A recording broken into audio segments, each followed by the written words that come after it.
regular meeting for March 28th, 2022. We welcome you this evening. It is 7:01, and we can get started, please. We would like to start with the call to order at 7 o'clock. I'm going to just catch myself up. And if you could please stand for the Pledge of Allegiance, and we will have Trustee Green lead us this evening. I pledge allegiance to the flag of the United States of America and to the republic for which it stands, one nation, under God, indivisible, with liberty and justice for all.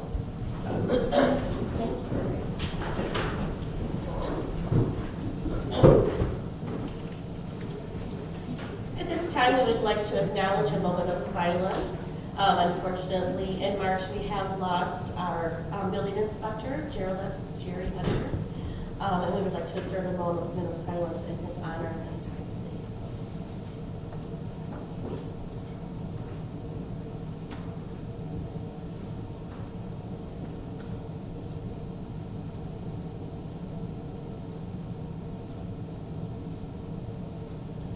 Thank you very much. Item number 2 this evening will be the roll call, please.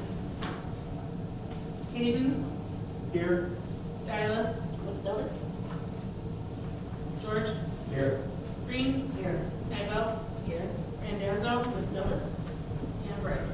Here. Thank you very much. Next up is the approval of the agenda. Make a motion to approve the agenda as presented. We have a motion on the table by Trustee Hayden, supported by Trustee Green. Questions or comments this time? Courtney, please.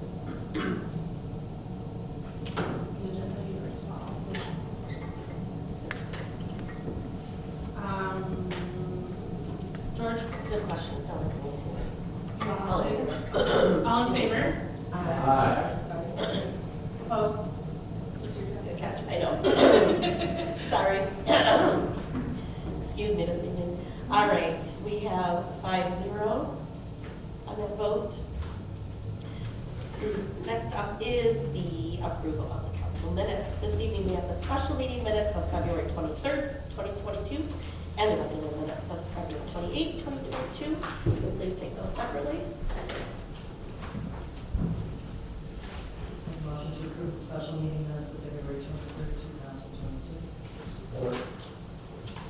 We have a motion on the table by Trustee Green, supported by Trustee George.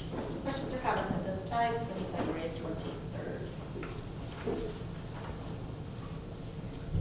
All right, hearing none, we are ready for a roll call vote. All in favor? Aye. Opposed? Hearing none, the vote is 5-0. Thank you. Next up is the regular meeting minutes from February 28th, 2022. Make a motion to accept the meeting minutes of February 28th, 2022. Support. Motion on the table by Trustee Hickman, supported by Trustee Hayden. Questions or comments at this time? All right, hearing none. All in favor? Aye. Opposed? Motion carries 4-0. Thank you. Item number 6 this evening is our acceptance items from the finance report of the village treasurer and the revenue expenditure report from the village treasurer. Item number 7 is the approval of our disbursements, which is March 15, 2022.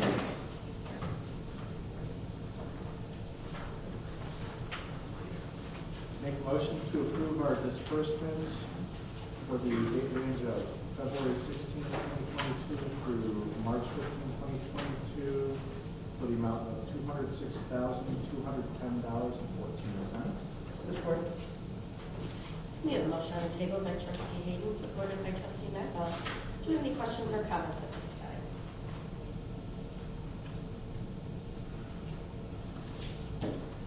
Hearing none, we are ready for a roll call vote, please. George, Yes. Green, Yes. Hayden, Yes. Nivell, Yes. Bryce. Yes. Thank you. That motion carries 5-0. Item number 8 this evening will be the public comments. Keep in mind that this is on agenda items only at this time. You have 3 minutes to speak. You're more than welcome to kind of raise your hand, stand up, share with us whatever you'd like to do.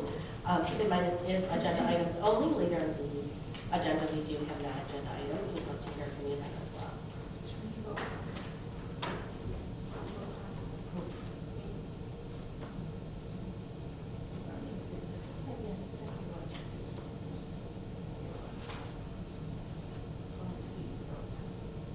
So Courtney, would you like to speak, please?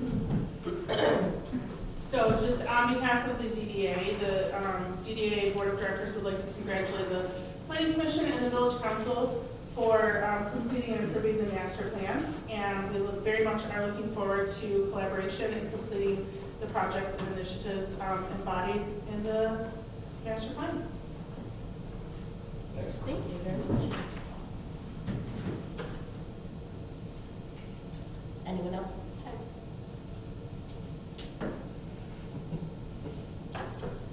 All right. Item number 9 this evening is the approval of the consent agenda. And this evening that contains the Ortonville Historical Society meeting from December 14th, the IT Committee meeting from February 1st, the Planning Commission meeting from February 14th, the Heritage Garden Subcommittee meeting from February 15th, the Parks and Recreation Committee from February 21st, the DDA meeting from February 28th, the Attorney invoice from March, the Personnel Committee meeting minutes from March 7th, March 18th, and March 21st. This also includes the Wayfinding Subcommittee minutes from March 21st. Looking for a motion? Motion to approve the consent agenda. Support.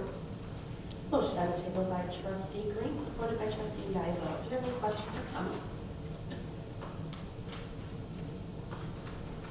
Hearing none, we are ready for, did you? We are ready for a vote. All in favor? Aye. Opposed? That motion carries 5-0. Thank you very much. Moving right along, next up is a presentation this evening of the approval of the Oakland County Sheriff's Office 2021 Brandon Township Substation Year-End Activity Report. Say that 10 times fast. We welcome Lieutenant Lover to join us this evening, please. Absolutely. Where do I stand for this? Right there, sure. I give this kind of this backwards. I usually give this presentation to the township first. So Shelby, please don't put anything in the paper until I get the township there. It's an interesting year for us. Our calls for service this year went up for the township and the village of Ortonville, we responded to 9,219 dispatch calls, with an increase of 2,468 calls from last year. Last year, our calls were down because of COVID. People weren't out as much, but as soon as some of the restrictions started being lifted, it seemed like everything kind of jumped off at once, and it was nonstop for a while. I broke down the calls for service by the township and the village. Obviously, the township's always higher with 7,800 calls. The village, we responded to 1,322 dispatch calls. For last year, we wrote a total of 1,018 traffic citations, and I gave a breakdown of what a lot of those violations are. For the last 2 years, our traffic stops have been down. The sheriff put out an order because of the COVID-related stuff that unless we absolutely had to, he didn't want us having the face-to-face contacts unless it was something that you just couldn't look past. At one time, we had 180 deputies off with COVID at the same time, out of a department of 1,400 officers. We wrote 41 appearance tickets ranging anywhere from trespassing to operating under influence of liquor or narcotics. An appearance ticket is basically the same thing as making you are making an arrest. The only difference is you're either releasing them on a ticket and possibly not lodging them at the jail. So some things that you can let them, that you don't have to lodge for, we write the appearance tickets on. We arrested 12 drivers for operating under the influence of alcohol and/or drugs. That's an increase of only 1 from last year. A lot of that's due to our lack of traffic stops. I mean, often we get calls, people, somebody's behind somebody and somebody will call them in, or it's accident related. But as far as just, when I was on the road, out here it was not difficult to make a drunk driving arrest. If you were out after 10 or 11 o'clock at night, you started stopping cars. So in my opinion, those stats should be a lot higher, but due to the sheriff's order, that's not the case. We handled 291 traffic-related crashes, including 3 fatalities. This includes on the state roads as well as on private property. 2 of those fatals were on private property involving side-by-side ATVs. Alcohol was a factor and drugs in both of those. I take that back. In one of them happened to be a 2-year-old boy that was killed on while riding on a tractor.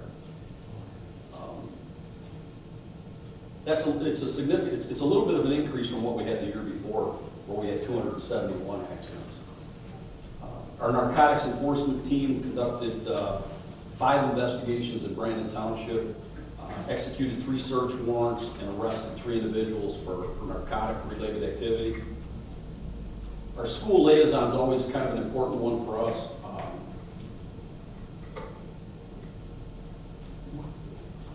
Currently, the school actually splits the time between the substation and the schools. It's a 50-50 split with the township. However, I think next year they're going to go to 5 days a week where there is no split.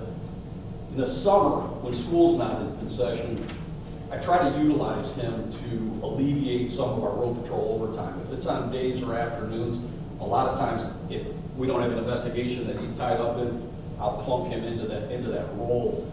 And just about every one of those 8-hour shifts saves the township about $500. So I used him on 9 different occasions last year with about a $4,500 savings, and that would have otherwise been overtime.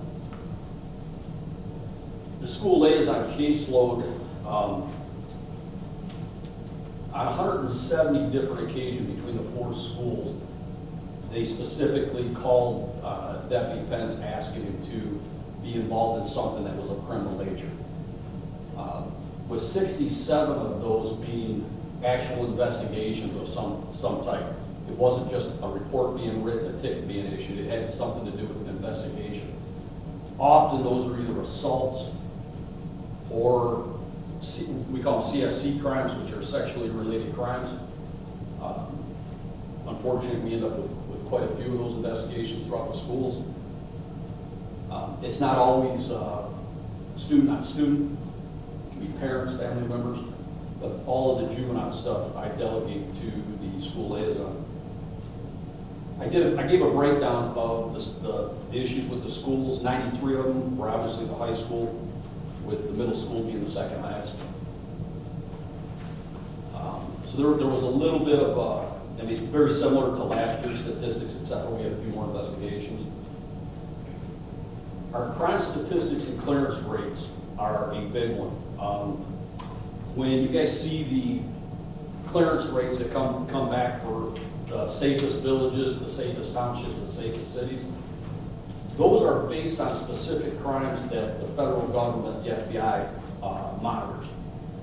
It's not based on every call we take, it's on certain crimes.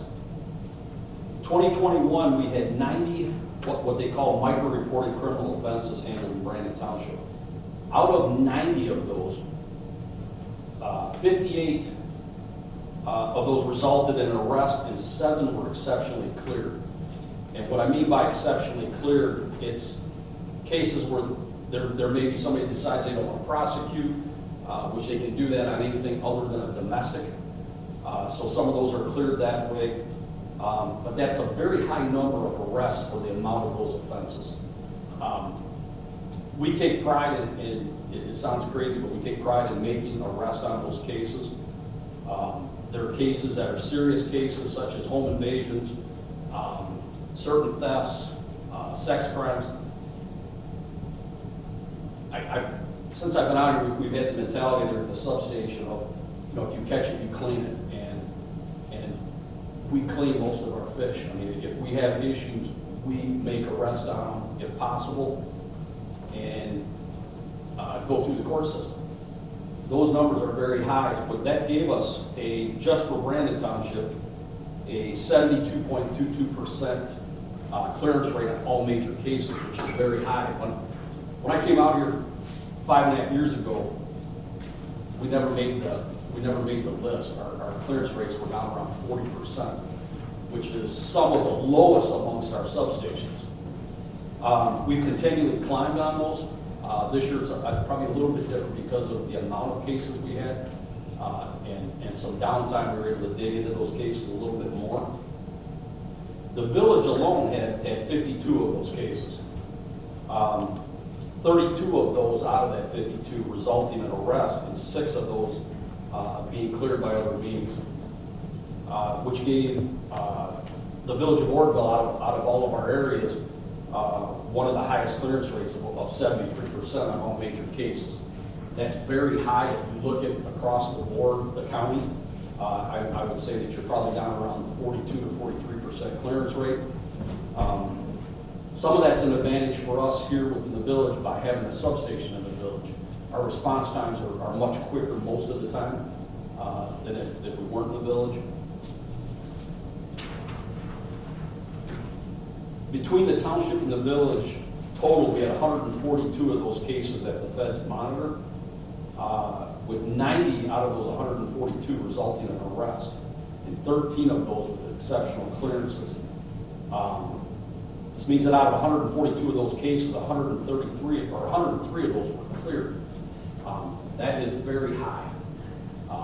There's one other township that we cover that may eke us out by a very, very slight margin, and I'm convinced that it's impossible. And I know that substation commander waits until the last minute to see what our clearance rates are, and he sneaks them in. So, because I know for a fact that there's nobody in the township, out of any of the areas that we control that has this clearance rate. It's impossible, in my opinion, because one of those other areas that we really battle back and forth with, I've always said, if you got to cheat to win, you're not winning. We don't cheat on our statistics. They are what they are. The most difficult ones to clear are fraud cases, identity theft, and we have a high number of those. I could take those and list them as assist citizen cases instead of identity theft, and my clearance rates would be 80%. We don't do that. They are what they are. If you're out money and you've been fraud in any way, the statistic speaks for itself. It's something more than an assist citizen. It's a crime. So there is one area that might be this, but I would question those numbers. Last year we had a clearance rate of 69.66%, which was still very good. It put us amongst one of the highest, and we were the second highest, again, to that same substation. And I followed them. I knew what our clearance rates were, and I knew what theirs were at a certain time because I ran theirs. And I knew that it was impossible, but of course it's the way it comes out. In summary, we had an increase of 2,468 calls. That is very significant because it adds the more calls you have, the more cases you have for investigations. So it really taxes the detective bureau. I made a change last year. I had a patrol sergeant and not a detective sergeant. And Sergeant Hubble, who's up here now, I put it back where he's a detective sergeant to handle helping the detective bureau out. And the school liaison also helps out, and at times both those detectives are working on the same cases. That's a really significant increase for out here. Afternoon shifts, obviously, are our busiest shift. Those guys run nonstop, it seems like, and they end up with the bulk of the cases for sure. Traffic accidents, we had a slight increase. We also had a huge increase in domestic violence calls this year. With the COVID stuff, when COVID really came out initially, a couple years ago when they put the lockdowns, our domestics were off the charts. last year they continued that way. I mean, people are in their houses, people aren't working, and it causes a lot of issues. So alcohol sales have been like off the charts the last 2 years, and most of these are involving alcohol. Traffic enforcement's always a focal point, especially with me. A lot of things come out of traffic stops. I don't think that every time you stop a car, it has to be a negative experience. You don't have to write a ticket to everybody you stop. We try not to write township residents if at all possible. There's enough transient traffic through this township that other things come with it, especially being between Pontiac and Flint.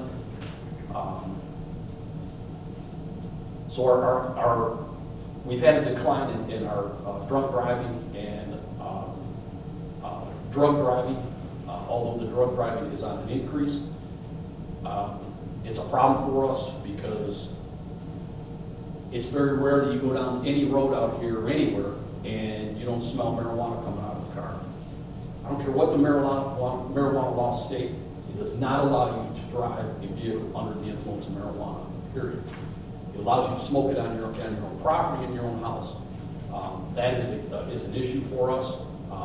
Sometimes it's very hard to detect other than the odor as far as what it's done to the driving abilities. There will be a PBT very soon for that, and you will see our numbers absolutely skyrocket because it's coming, and many of the guys are waiting for that. The marijuana laws have given anybody and everybody that likes the stuff every excuse to do whatever they want and not follow exactly what the law states by staying at home. We've continued to make a strong effort on our back roads also in problem areas, such as Allen Road, Sashaball Roads, where they paved it. It continues to be an issue with speed. We try to address that as much as possible, but when we only have 2 cars on the road at certain times, especially with afternoons when I call a call that's difficult, it's just sit somewhere, especially when a lot of those require 2 cars. I'm very proud of the guys that are assigned to the substation. When I first came out here, I had issues with a couple guys, and I got rid of them. I don't have any slugs out here. These guys, either guys live in this township or they live in areas that surround this township. And guys have kids that go to these schools. So these guys take great pride in clearing cases and making arrests when you need to. Which is why our clearance rates, but without those guys doing that, we would never have the clearance rates that we have. The statistics that are used when the FBI decides, those micro ones are all the ones that decide, and they come out with the rankings of who's the highest and safest areas, which we've been amongst the last 4 or 5 years, at least 5 years, I believe. That's all I have. I did include, you guys, the Ortonville and Brandon is run differently. If I run the statistics for Ortonville are separate than the township. So I gave you what some of those calls are, the nature of some of those. These are the ones that just the feds monitor that I gave you. And it shows how many incidents, how many arrests, how many exceptional clearances. And then it shows you at the end what the percentage rate is. And then I also printed out the top 20 offenses for the village, which is separate from the township. And obviously you see assist citizens are big. Our front door is either being knocked on or the doorbell ringing constantly. So any time that we are dealing with somebody, it goes down as an assist citizen for the most part. That's why those numbers are so high. And we also, the assist fire department. We run on, except for the last 2 years, we've gotten away from it a little bit because of the COVID stuff.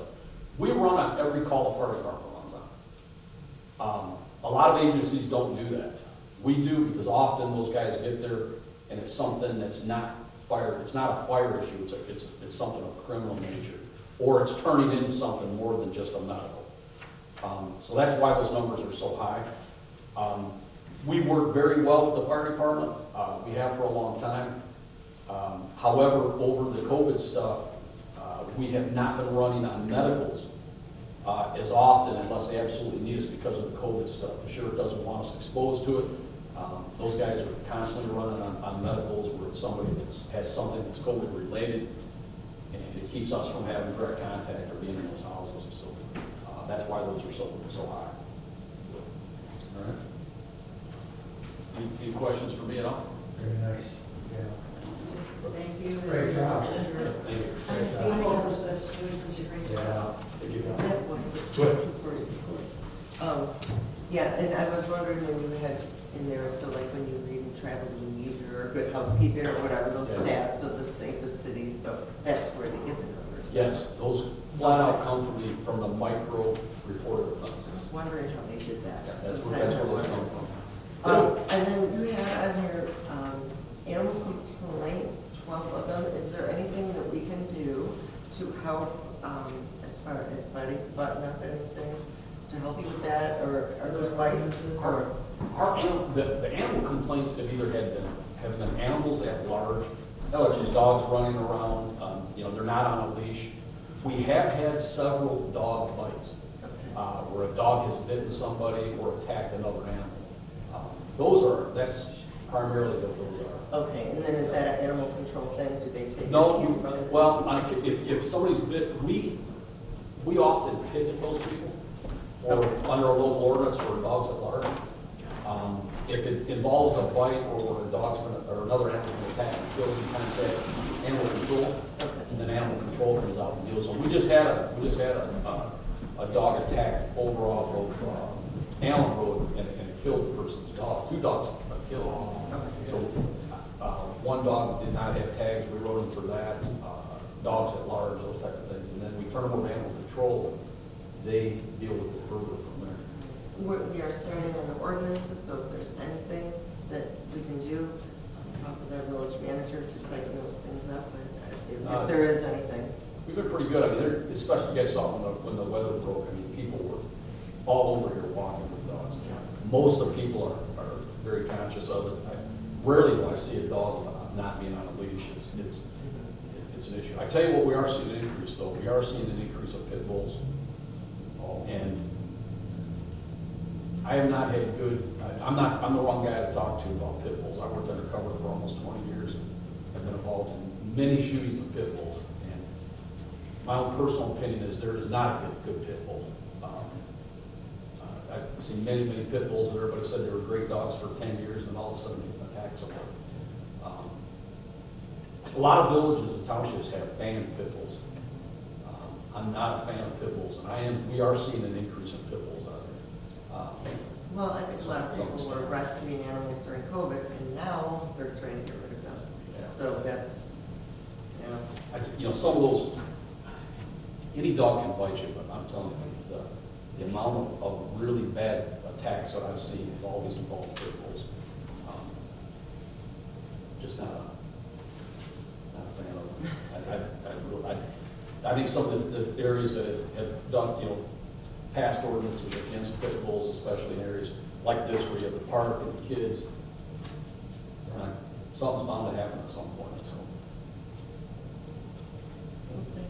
Judge Judy agrees. true.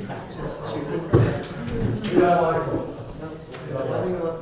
Always concerned in September when you see all the dogs and the babies, and they may be on leashes, but they are so close to proximity. Yeah, I tell you, most of the people you see, though, most of them have them on leash. It's not very often I see somebody walking when it's not on a leash. Any dog, for that matter. Well, unfortunately, it's usually not the dog that's the problem. It's usually the owner who doesn't know how to handle or train the dog. I've seen a lot of pit bulls that their families claim they were really good dogs until they ripped their kid's face off and mauled them. Yeah. And I've seen plenty of those, and I've worked undercover in the cities. We shot many of pit bulls that owners either turned out on us or flat out they tried to attack. So I'm not, and that's the only dog that, I mean, rarely did we deal with any other dog other than a pit bull. And that just was the nature of the beast. All right. Any other questions? No, you're good. Thank you very much. Thank you again. Thank you. All right. Thank you.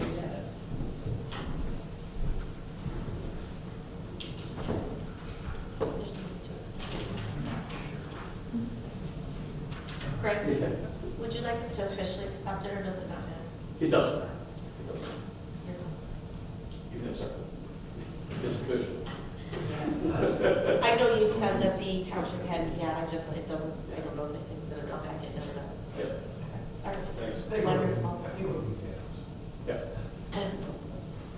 All right, so we are looking to entertain a motion to accept the 2021 Brandon Township Substation year-end activity report. Make a motion to accept the Oakland County Sheriff's year-end activity report for 2021, that was. Support. We have a motion obtained by trustee Engel, supported by trustee Green. Do you have any questions or comments on the motion? I know we've already asked questions on it.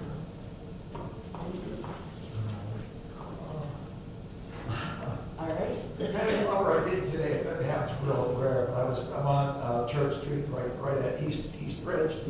I saw what I perceived to be two well-behaved dogs loose. That's very rare. Moving up East Ridge, I assume, getting close to Hope. And I was gonna go after them, which I can't be for, to see if there was a collar or something like that. But my thought was, do I call you on that? I mean, you know, I'm guessing it's not really at the top of your list where you'd like to call and pursue two potential dogs around East Ridge. No, I mean, it was something, I mean, you know, when they're being aggressive, I mean, if you started following when they were aggressive towards you, or you knew where they came from. These look like they were having a good time. So got out somewhere. Which it was so cold today, at that time, it was around 11 o'clock in the morning. No, I mean, if you think they're being aggressive or No, someplace not at all. they're not, then No, absolutely. No, I just wanted to get it cold. The problem is, we don't take dogs into the cars very often. We have, because it's something, you know, somebody's either posted something that their dog's missing, and we grab their dog and put it in the car. The problem is, it can take a while for us to get animal control. To be honest with you, animal control will hardly come out unless it's involving a vicious dog or one that's already bit That's somebody. what I want.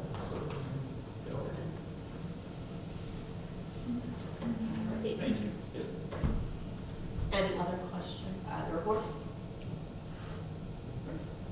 All in favor? Opposed? That motion carries 5-0. Thank you. Thank you very much again, Lieutenant Clerk. Next up is items from trustees, and we will start at the beginning of the alphabet, please, and work our way down. So that would be Emma. It's all you. I was just, is this general or committee or what? This is the I'm subcommittee blank on all reports, of these. committee reports, and Committee. Yeah, committee. Sure. So I don't have much to report now. I know that, the mail is going to be opening up on April 2nd. That's the big thing from the Historical Society standpoint. And, I think, you know, they're still waiting for a repair. And, well, yeah, we talked about it before, but that roof was repaired, which is huge. And, when I requested it for, the stuff is under wraps.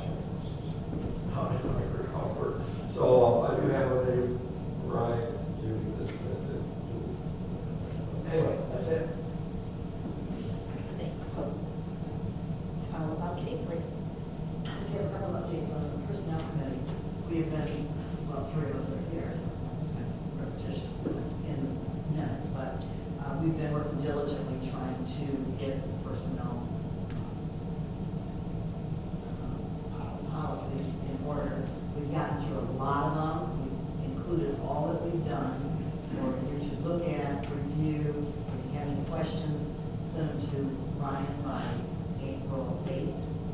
And that way we are going to meet again, and hopefully we can finalize the parts that we have done, and we're continuing to work on the other parts. So we should be finishing it up with one more meeting, I think, hopefully. And, but we wanted to bring to you what we have right now, so it wouldn't be so cumbersome that we have to look at the whole thing at a time.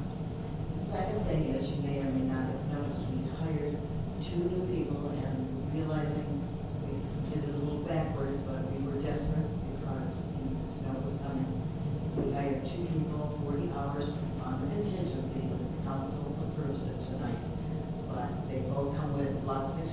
plans, and it appears the few days that they've been here, they've been working great, and they're a great addition to the staff. So, again, we will be voting on that. Ryan will be telling you more about that in his report.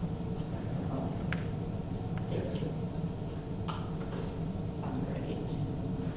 Next up is Liquor Liaison. Okay. Kay's already covered personnel.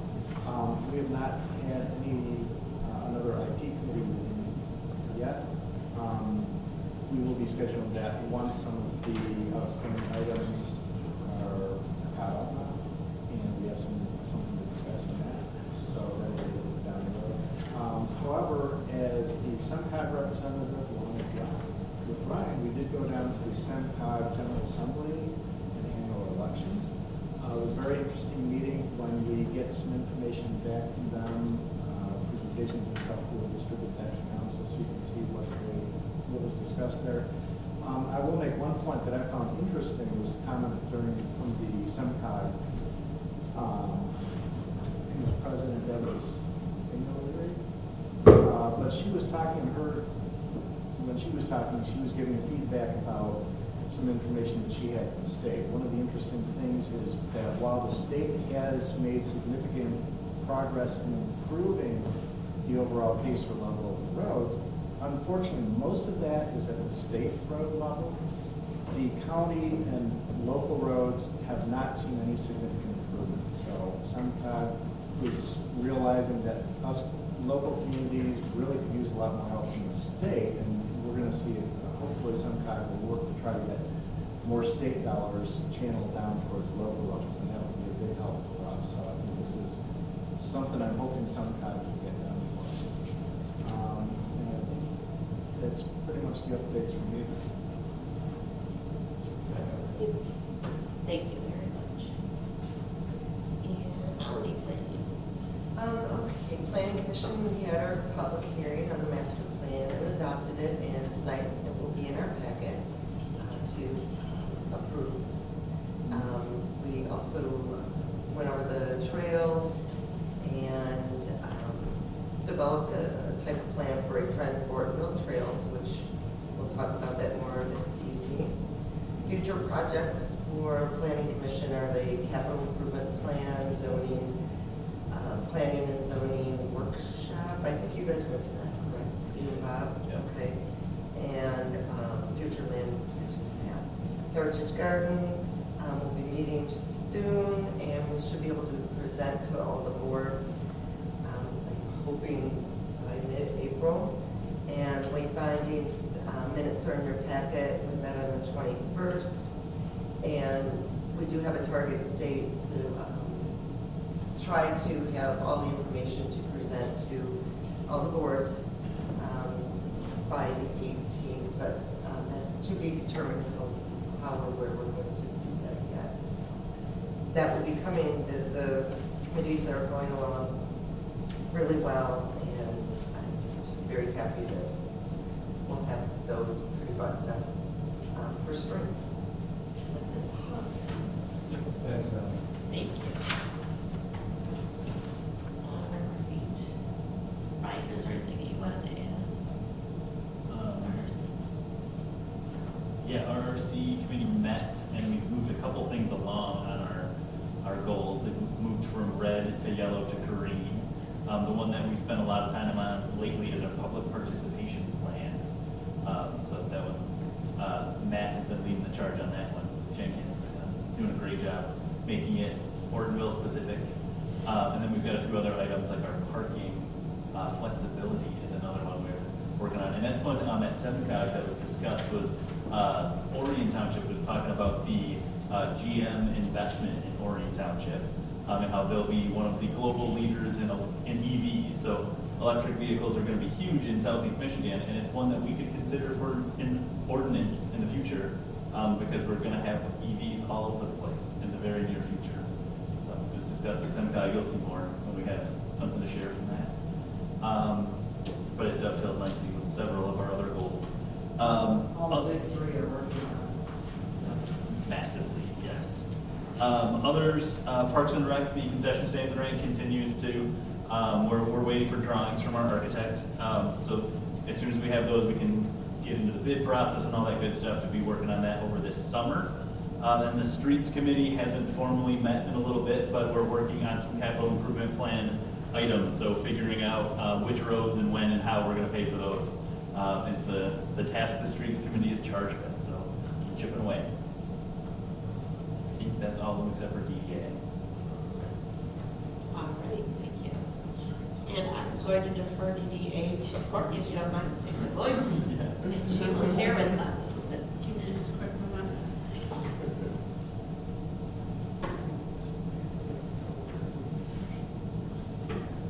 It's not every village council that gets to have the DDA president as their recording secretary. Oh, So right. thanks for stepping in. Perfect evening for it. Okay, so we just met last Monday. We are in the process of completing our priority planning for the year, indicating which projects we are putting top priority to, so we can get a couple things that we've been working on completed, as well as some new projects, including some volunteer recruitment and management programming. We discussed how to spend our 2022 technical assistance. And Leanne Claxton, Tanya Brace, myself, and Matt Jenkins will be attending the National Main Street Conference in May. So you can expect a lot of great information to come back from that. It's always inspiring, and you sit in on these seminars and you come back with your head just exploding with ideas. Richmond, Virginia, which is, I guess, exciting, but Seattle was pretty cool. Last year was supposed to be Boston. I mean, Richmond's gorgeous. What's that? Richmond's gorgeous. Yeah, One of my it'll be favorite fun. towns It'll be in the world. fun. But compared to some of the cities that they've in the most recent past, it's like really Richmond, but You'll like it. it's not here, so it'll be fun. And we're gonna be in the class most of the time anyway, so there's not a lot. There's really not much free time at all. Bottom line is there's no snow. There's no snow Yeah. that we know of. In May. You talked about RC, you talked about wayfinding heritage. You guys, did you, as far as your meeting, you guys are hosting the meeting in April? Yes, April Do you know what you were? 18th at 7. Yeah. It'll be one of our, we have to have 2 meetings every year where we invite all of our stakeholders. We're going to call them public meetings. All of our meetings are public meetings, so I don't really understand myself, but that's okay. So we'll probably be going over what are we talking about, Ryan? Our priority planning? Yes. I think that's That's- The year-end report. what's that? The year-end report, the parent. Right, our year-end report, our priority planning. Yeah, which is still kind of, it's not finalized quite yet, but by the 18th, that you guys will have something We very good for. pretty much finalized Forward. our priority. Yeah. It's not all put together yet. We finalized as a board what we want on it. Matt's working on putting it all together. Hopefully our approval of the master plan will help give you more ideas within this project. Well, we've got to work collaboratively on that and be allowed to do those projects. And actually something that the DDA doesn't know yet. I have spoken with Rachel Davis over at the Community Enrichment Program, and we have the all clear for the 2022 fireworks and food trucks event. Yay. So it's time to start fundraising for that. Yay. Unfortunately, we are experiencing about a 33% increase in cost this year. So gonna have to up our game plan here. It's gonna be a lot more money to have the same thing that we're used to. So we'll see how that goes. Do we have any money left from last year's budget? Unfortunately not. We were like eked out last year. We had 6 weeks to raise the funds last And year. it was on again, off again, on again, off again. It was so bad last year. It was Doing so good. bad. Oh, I went to bat so hard with the school, but it was fine. We had 6 weeks. We raised it almost to the dollar what we needed.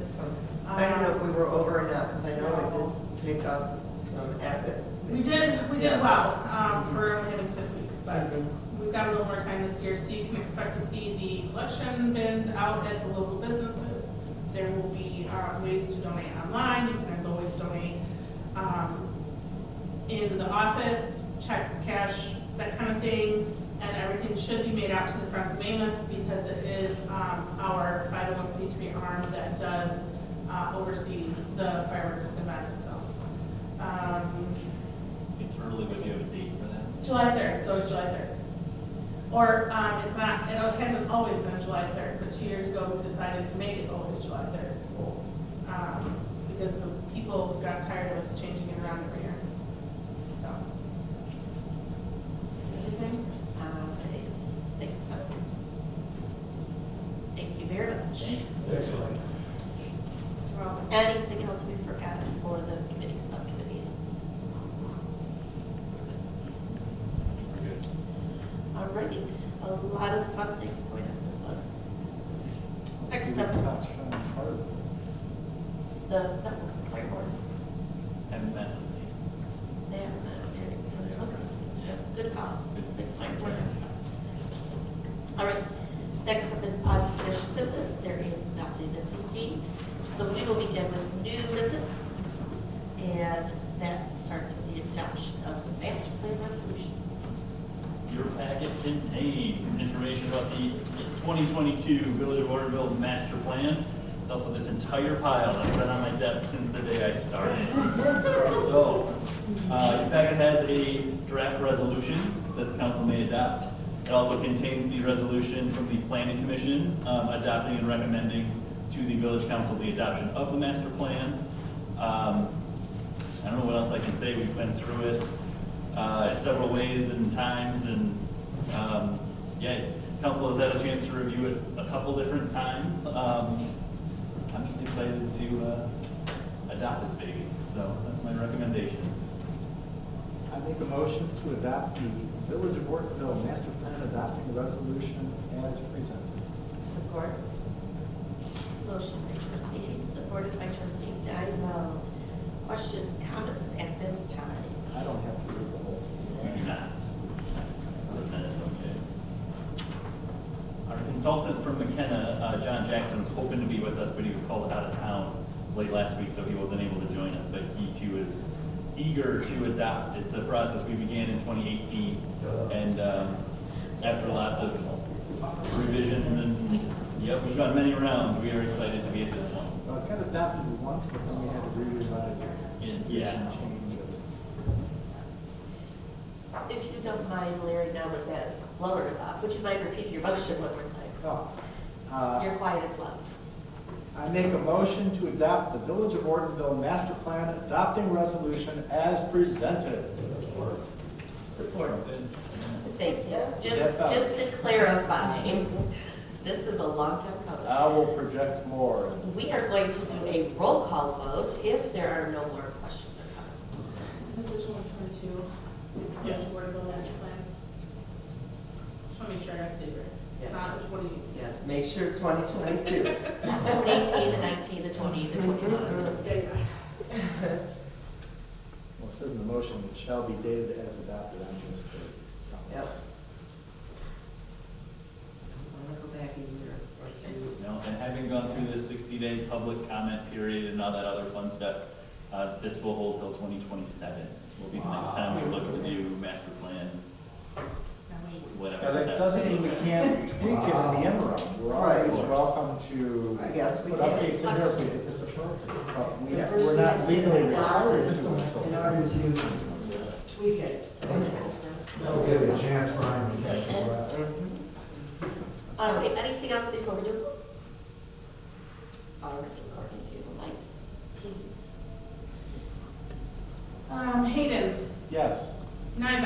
Yes. George, Yes. Green, Yes. Rice. Yes. That motion carries 5-0.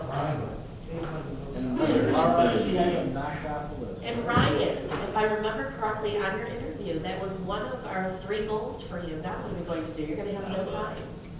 Smoking cigars outside the office. Yes, yeah, in ordinance. We appreciate you very, 10 very much. months. We really appreciate it. Next up, item B is the vacancy of the building official, and I will pass it over to Manager Dennis, please. All right, so as discussed, our building official, Jerry Edwards, passed away earlier this month. He was a very fun guy who lit up the office every time he walked in the door, so he will be greatly missed. In the interim, we had been working with Brandon Township for inspection services on a very temporary basis. It's worked well because their inspector, as you may remember, their inspector is split between the Brandon Township Fire Department and the township doing building services, so he does both. That began in 2021. I've met with Supervisor Rumble and Chief Guapis. It's possible to include the village's building inspection needs in the scope of work for their shared inspector. This would come at a cost of $7,000 to the village for the next year. At that time, we would review costs and all the other things like that. He would give us a timesheet, all that good stuff. So we'll discuss it more then. Currently, we budget $5,000 a year for building inspections. Official Edwards was paid per inspection, whereas the township's inspector is paid a fixed wage. We billed per inspection at a very low rate compared to the township's rate.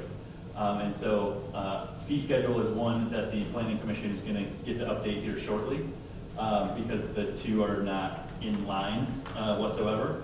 So that is a key factor for the discrepancy between we budgeted 5,000 and we're talking about 7,000. The benefit is that the inspector would be available 5 days a week. He's local. He is well respected, well known throughout the village and the township and well beyond. He's been covering for Jerry Edwards in several municipalities for some time. The Planning Commission will also work closely with the building official and building inspector to align building ordinances with those of the township, the fire department, to be up to date, and he's also available to help with that. So the Planning Commission will have their work cut out for him. I recommend the Village Council contract with Brandon Township for building official and building inspection services at an annual rate of $7,000 to be reviewed prior to the 2023-24 fiscal year. I'll make a motion to contract with Brandon Township for building official and building inspection services at an annual rate of $7,000 to be reviewed prior to the 23-24 fiscal year. Support. We have a motion on the table by trustee Eglin, supported by trustee George. Questions or comments at this time? Just a comment for us, Brian. You mentioned about adjusting our fees, possibly the planning commission to work on that.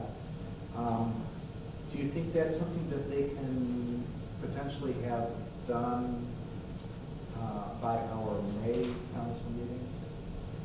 Or is that too tight of I a? think that's too tight. Okay, because I'm thinking about, this is an increase over what we budgeted. I would like to see how an adjusted fee schedule is going to impact our budgeting process when we're going to the 2022-2023 fiscal year. So if they could get it done, or at least have something preliminary when we come to the budgeting process, that would be nice. Do we do that instead of anything on capital improvements? I don't see how we have time for both. Oh, well, no, capital improvement plan is higher. I know there's a lot of irons in the fire. And with the code.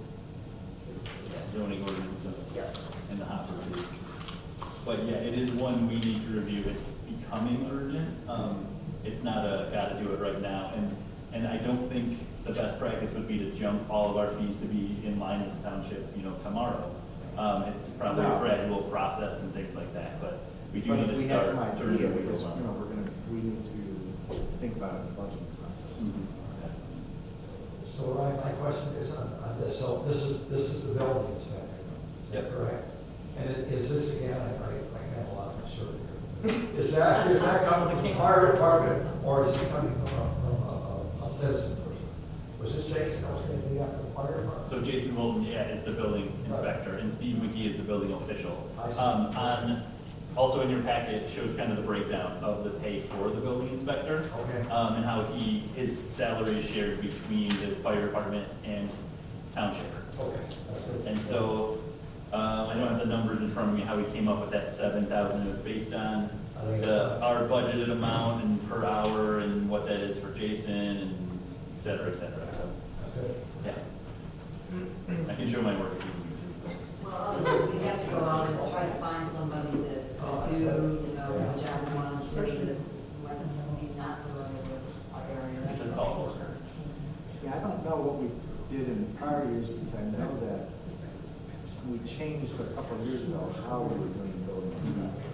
From having one who was here some certain days a week to one that was only on call. And that was supposed to save some money, so. Yes, we did switch a couple of years ago.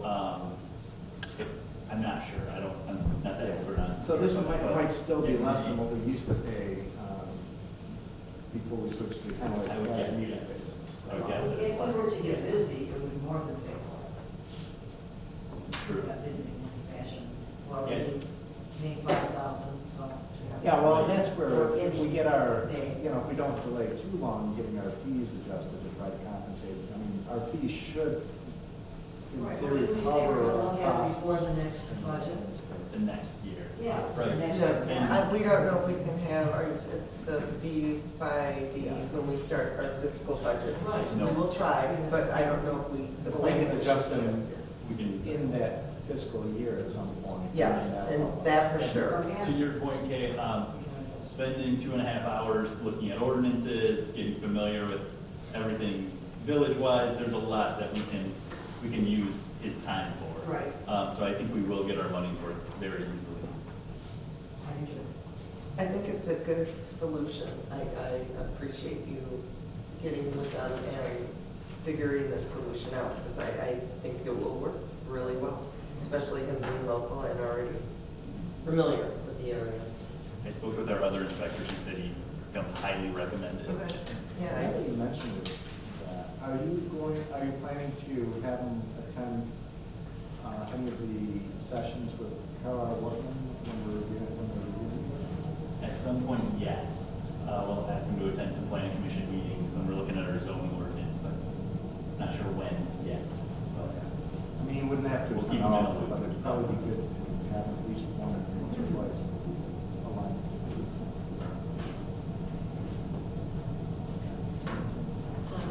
We have a motion on the table. Any questions or comments before we vote?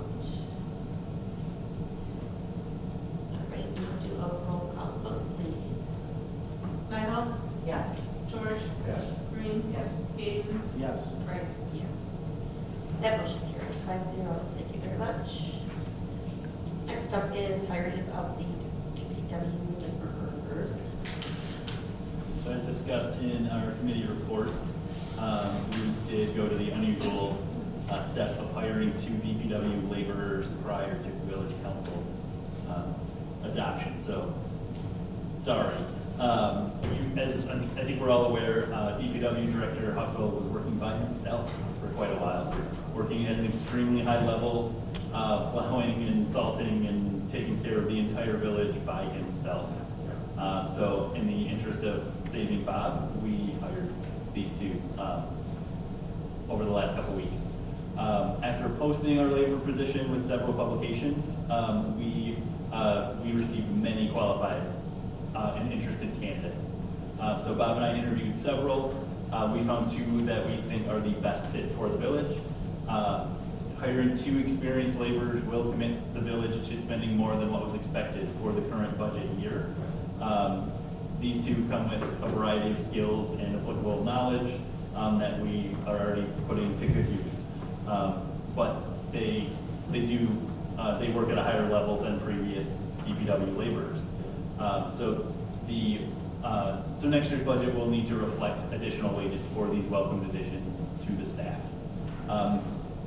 speak to both of them. Matthew Vanover spent several years installing wells and includes leading crews doing this pretty tough job. He's also has experience working for a nearby school district doing maintenance work. He's repaired equipment and engines. He has a lot of skills and is ready to step right in. Tony Gray is an experienced welder who moved to the area not too long ago. He has experience maintaining equipment and doing labor for a nearby municipality as well. He's a skilled blueprint reader and has his CDL, which is a hard to find commodity these days. So he's allowed to haul materials and take on responsibilities that only Bob has been able to do for many years. So to share the load will go a very long way to preserving our DPW crew and increasing our capacity greatly. So I am going to recommend 2 village council actions. One is to hire Matthew Vanover for the position of DPW labor at the rate of $22 per hour and 40 hours per week to begin March 21st, 2022. And I also recommend the village council move to hire Anthony Gray for the position of DPW labor at the rate of $18 per hour and 40 hours per week to begin March 28th, 2022. Make a motion that we hire Matthew Vanover for the position of DPW labor at rate $22 per hour and 40 hours per week to end March 21st, 2022. Support? Motion on the table by trustee Gray, supported by trustee Dyfeld. Questions or comments on this motion? Yes, and this kind of pertains to this motion and probably the next one as well. Do you foresee with these 2 well-experienced gentlemen joining our DPW crew that could potentially offset the need for some of the seasonal labor we usually hire during the summer? I think so. Okay, so Yeah. that could be a mitigating factor in the cost. Yeah. Okay. I don't foresee that. We could use the seasonal help, to be honest, but I think with this crew, the need is less dire. I think they'll be able to handle tasks as they need to without declaring additional. If council wants to, I'd be happy to put out an ad in the Citizen for some seasonal help, but I'm not asking for that at this time.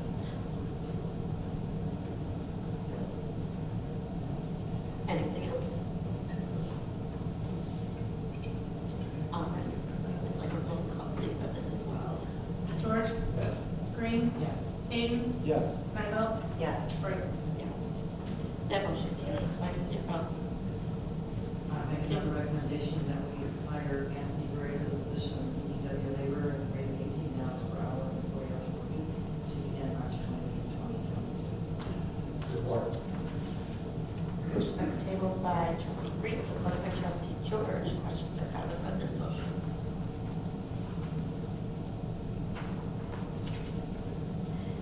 Hearing none, Courtney, please.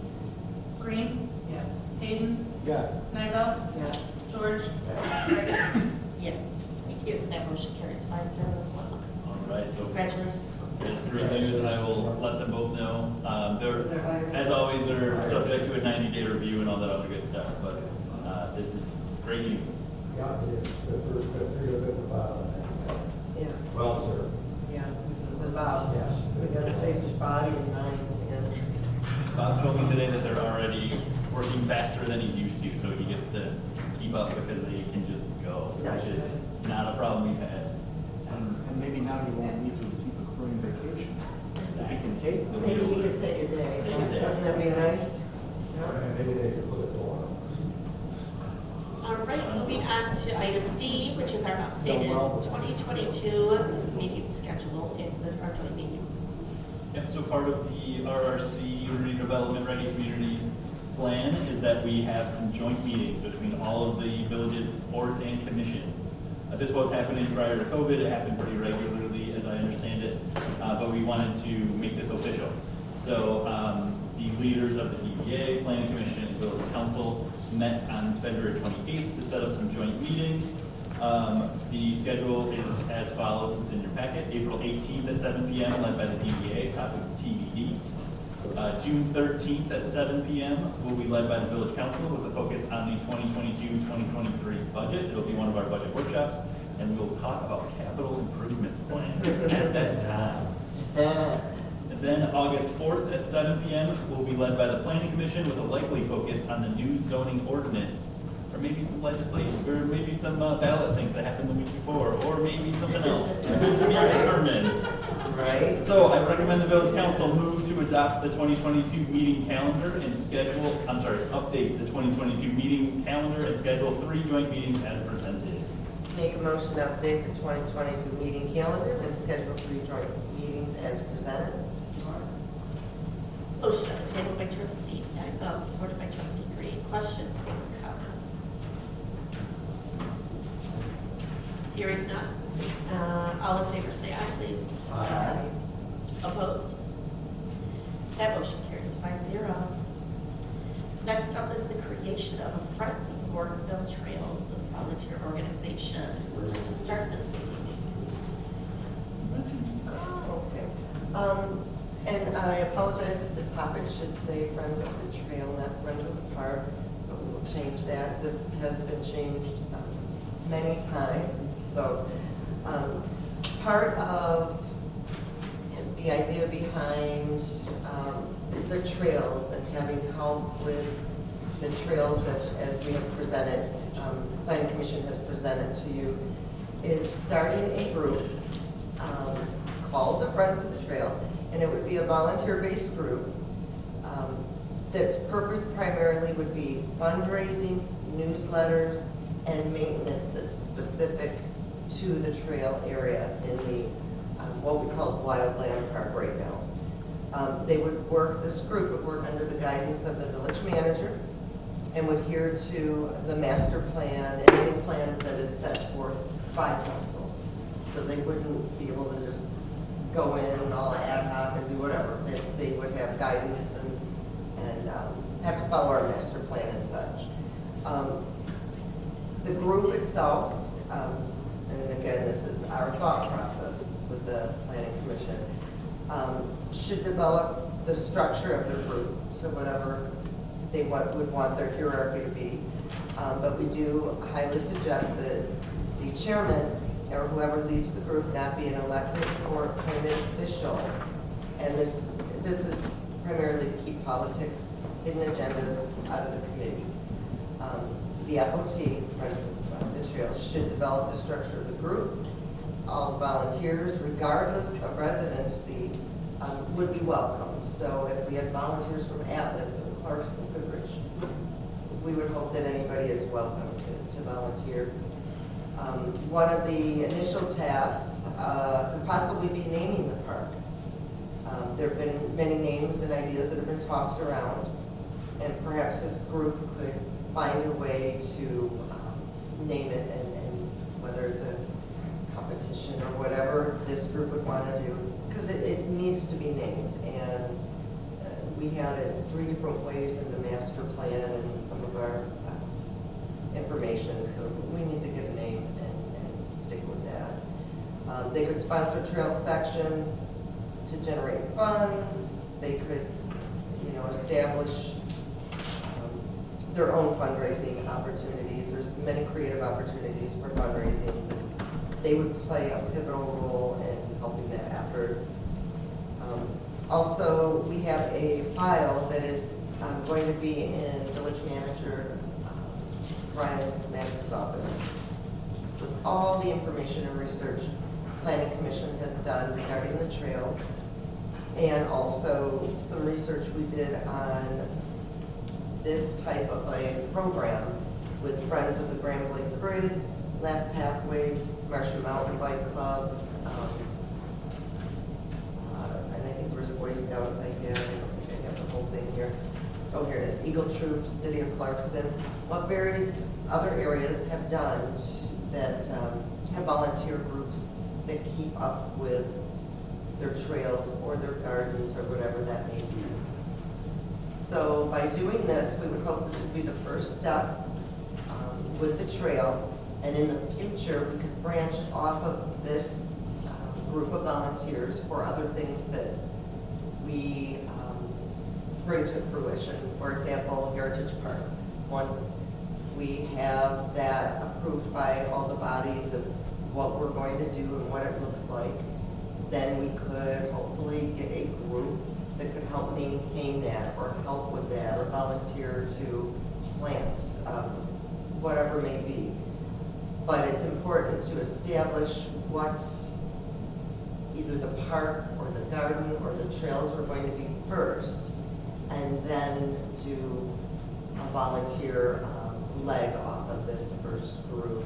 I know other places that I spoke with said that they had issues with not having set in stone what they wanted to see in their community, and it got a little out of hand, and it made friction. So I wanted to learn from those mistakes and start this off on a good note. Should we pursue it? To do. Not sure if I'm saying anything, but questions, and I can fill in the gaps. I've got a question, but I want to direct you at Courtney as president of DDA. The Friends of Amos is the nonprofit arm of the DDA. How did you guys go about establishing the Friends of Amos as a nonprofit for fundraising and such? By the IRS tax code. Okay. I know it's a really. Was that something? The Friends of Amos was formed several years ago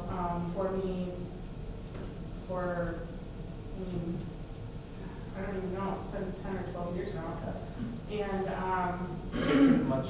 we were formed because we are always wary of the TIF being done away with at the state level, which means our funding would go away. So we would have to have a 501c3 set up to continue our work. So the Friends of Amos was created as an arm of the DDA. It has since become even more of a arm rather than trunk. We're two completely separate boards now. And we have a 501c3 status that we went through the process. You have to have Yeah, that, I'm working on it right now for my other thing. But, yeah, you have to have bylaws, and you have to have, what do you call it, articles of incorporation, and you have to have a lot of stuff to become a 501c3. And that's basically what takes you from being a volunteer organization to a charitable organization. And at this point, that may or may not be appropriate for a Friends of the Trail in the future. But right now, we just need to organize a group that can take charge of trails. We've talked about trails at the village council and planning commission level, back and forth. Then there's been, village council sends it to the planning commission to review the ordinance, and planning commission spends time and reviews and comes up with a plan and then sends it back. And we need to do. So the idea of this is to create a group to do, to actively work on trails, and that could be many different things. The binder that Melanie spoke of is going to have lots of background information, what exists there, what could exist, the guidelines with the ordinance and with all kinds of things. So there's a lot of homework. There's a lot of sit in the office and get familiar with these before we can do as a Friends of the Trail group. But right now we're looking to form a group so that, and as village manager, I'll still be involved in that. So if there's issues with, does the planning commission need to approve this? Does village council need to do this? We want to spend money. How do we do that? So I will be involved intimately at that level. That takes it away from having to be on the village council agenda monthly. Or planning commission agendas monthly too. Yeah, I would like to add also that I do have experience working with a group like that because Kathy Thurman initiated a group called Brandon Community Park Club, which I was volunteering on. And that the purpose of that club was to raise funds for the purpose of supporting the Brandon Community Park.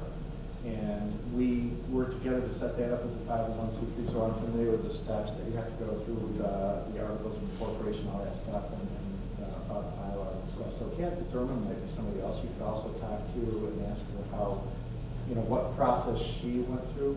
I know one of the important things about that is that, as Melanie mentioned, it's an arm, it's a separate entity. It can't be linked too closely to the government entity, even though they can collaborate together.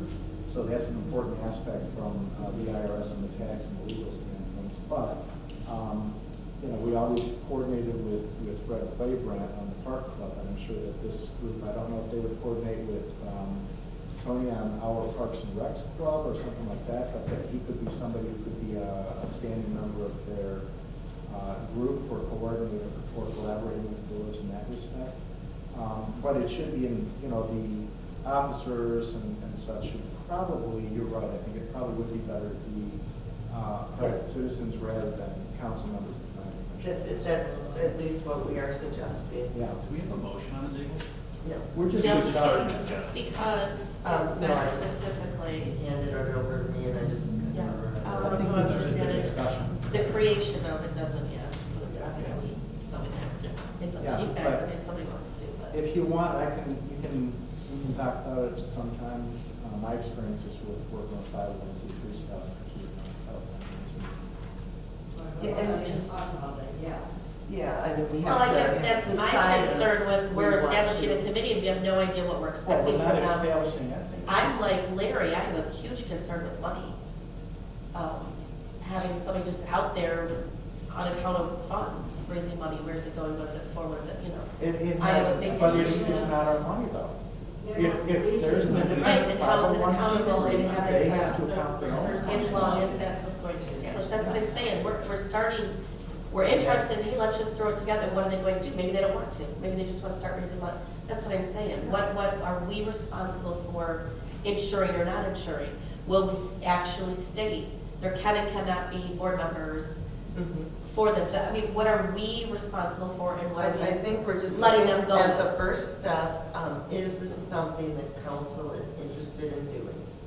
If there were volunteers that were interested in creating a Friends of the Trail organization for Ortonville, I think of course we'd be willing to work with them. But I think the main thing is that it is going to be, even though it will be working closely with us, it is going to be its own independent group. They will Right. have to create their own bylaws. They will have to create their own Exactly. standards. And their purpose is going to have to be defined by them as to what they do. That's and they exactly don't what was in the write-up, yeah.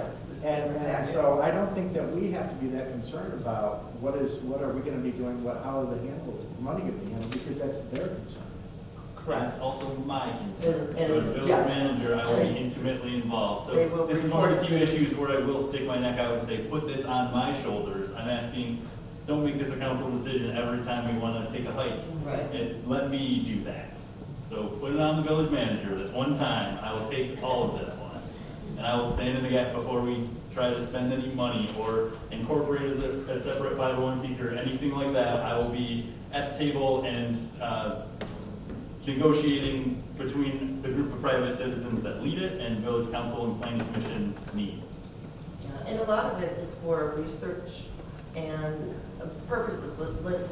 Let's take bridges, for example. We need several bridges in the future out on the trails.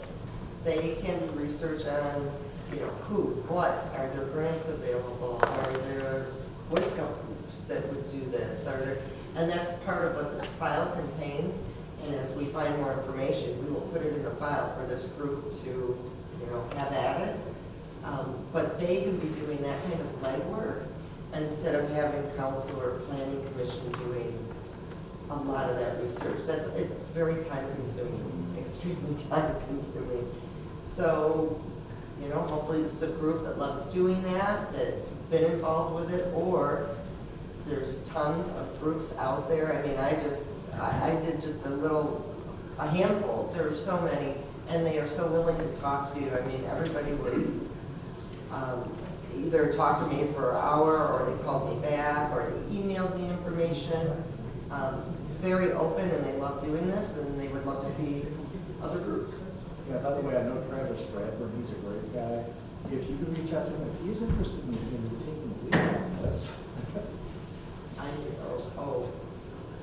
didn't feel like an idea what it was, planning commission's thought that this is only specifically for those trails instead of all of the village trails. Why is it not set up? Because those have been proposed with the master plan. Those trails have been kind of mapped and proposed and looked at, like, this is what it could be, this is what it is. it's been approved all along from planning and now to council. So that way they don't come in and decide, well, we're gonna do, we're gonna put a bridge here and over here, why waste that time? No, I'm asking, why are the Yeah. other, why is it in all of our parks, not just the one park? The Because we haven't ordinance- established Narren yet, and we haven't established Heritage yet.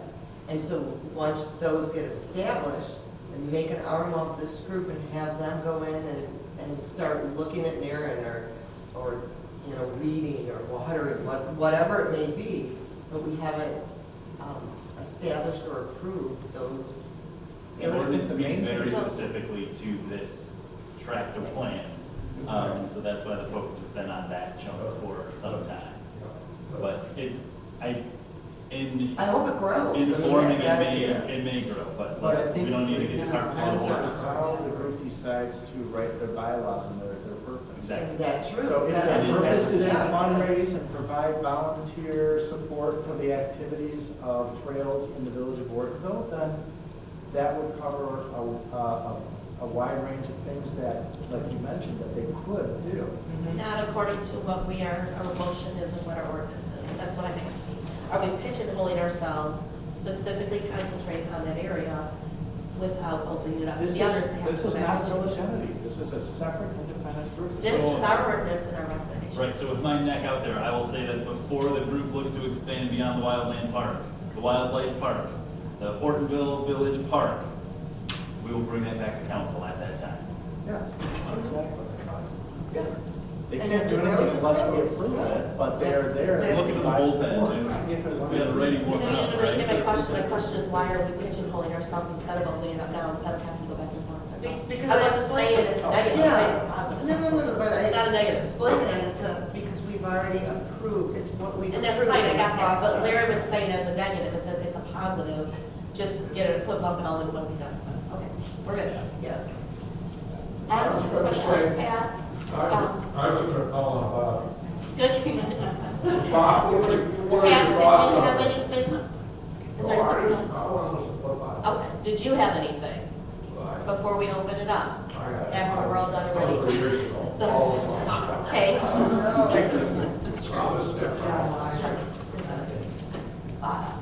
Would you like to share? Thank you. Definitely the kind of conversation that I was sure was going to happen with this. But I know the planning commission, as we talked about it, we related it not to the Friends of Amos because that's a little bit more governmental. We related it to the Historical Society, which is basically the same thing. The Historical Society does the old mill. They don't hunt down and try to be another historical facility someplace else. And that's the same thing we thought about the park. If you had a committee, developed one of the Friends of whatever, and they're charged with that, that's what they're gonna work on, that's what they wanna do. Narren Park very easily could have playgrounds in it, which is something totally different than a wildland park. So we really believe that it should be a different group. If something can happen over there, then we need another group, or if this group grows and grew to something, then great. But I think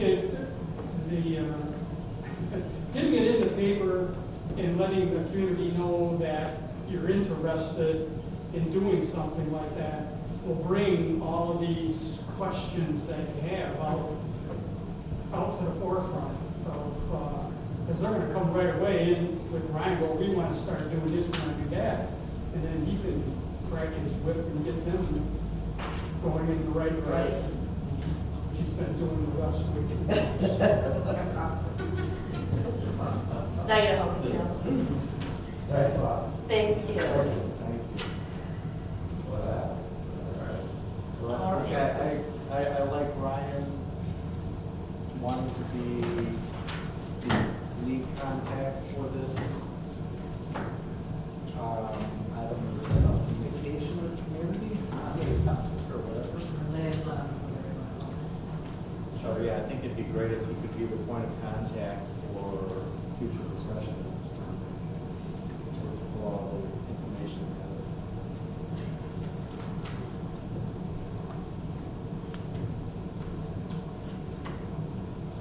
So, upon, do we want to put the motions together to do the trails east and west with this, or be separate? Separate. You want them together. I don't know, what would be the best? I think this is separate from doing trails. As far as the motion, should we keep this separate from doing the trail motion east and west, or have it all together? I can see pros and cons to both. Oh, you need a separate motion. If the committee is developed, it's going to be the whole thing. Right, so I think we should keep them together, because we're only bringing them together to do that. So one trail's existing and ready to go, basically, and the other one needs some development too, so I think it should be all together.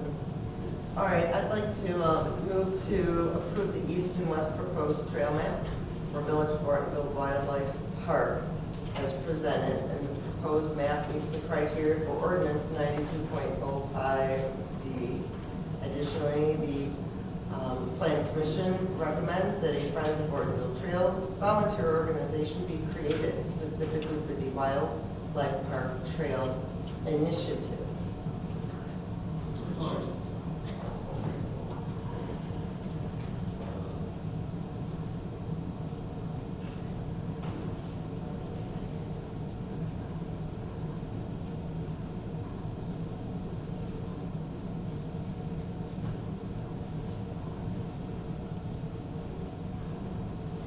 All right, we have a motion on the table by trustee Dyron, support by trustee Carney. Is there any further questions or comments on the motion? Yes, you're asking for the Friends of Ortonville Trails be created. So that would be writing the bylaws, submitting to the state of Michigan for all these things. Who is creating that Friends of Ortonville? Well, if not creative, what would you like to call it? I just think that's a separate topic from us approving the trails. Well, the only way this group is suggested to be a volunteer organization is specifically for these trails. So, That's, but then is it a planning commission committee then, or is it a volunteer? no, it's a volunteer organization. So how can we determine up front what the volunteer organization's purpose is when we don't have anybody leading volunteer organization yet? They have to write bylaws and things and submit with the state for. Well, the lead would be reporting to the village manager. Okay, I'm just discussed concerned this. about- Do you want two separate motions then? Would it No. be correct to say established instead of created? We can do That we that. would establish the date and then that group would then go forth with Mhm. Volunteer a organization. organization. Being established. Who's supposed to be. I like the Have this established. name, because normally when you incorporate with the state, you have to have a president, vice president, board. But we're not that far yet. Let's see, what happens if we get two volunteers? So we want him to put it out, get it in the paper, let's see if there's interest, or put it online, however it's decided upon by Brian. He decided that he would take a run with it, and let's see if we have interest. We may be at this meeting next month and find out that two people are wanting to volunteer. So could we say established by Ryan Gaddis? We say under the guidance of village manager, Yeah. Yes, Say all those do things. both. yes. Would Okay, that work? Tack it on the end of Um, the, would be my recommendation, to tack it on the end of the motion. okay. Melody, are you comfortable with that? Okay, so, you want me to start from the get-go or from the additionally? Okay, would You you got it? approve that? So at this point then. Volunteer organization be established You want to establish specifically for the the Wildlife Park Trail Initiative under the guidelines of the village manager. Under the guidance Under of the the guidance village of the village manager. So before we vote, could you please read the motion? To approve the east and, not east that, but west, to approve the east and west proposed trail map for the village of Orderville Wildlife Park is presented. Proposed map meets criteria for ordinance 92.05D. All documentation obtained during the study of the wildlife park trails shall be kept in a binder and maintained in the village manager's office for the friends of Orderville. Wait, I didn't see that.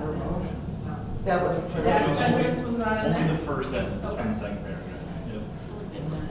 Additionally, the planning commission recommends that a Friends of Orderville Trails volunteer organization be established specifically for the Wildlife Park Trail Initiative under the guidance of the village manager. And that's good, Melody? And that's good, Kim? Yes. So Okay. then, if this is just to establish a volunteer organization who will assist as volunteers, but we're not talking about setting them up yet as a 501c3 and all that other That's stuff. gonna be up to them. Yeah, I'm just saying, is if that's, well, I mean, there was all this talk initially about. That's gonna be up to the group. So if this is just establishing a volunteer organization to provide volunteers, that's fine. It's And for then they, the if we get a big group and they decide later to somehow incorporate, that's up to them. That is correct. And they are going to call their. Then in that up with case, their own I'm volunteers. perfectly okay now. I'm perfectly okay with that. Okay. As long as we're not talking about those other aspects. Okay. Great. Anything else from anybody else before we vote? Lay out the way it's going to play out. All right. Do we need a roll call on this one? I think the roll call. That sounds great. And you were said you have original money, so.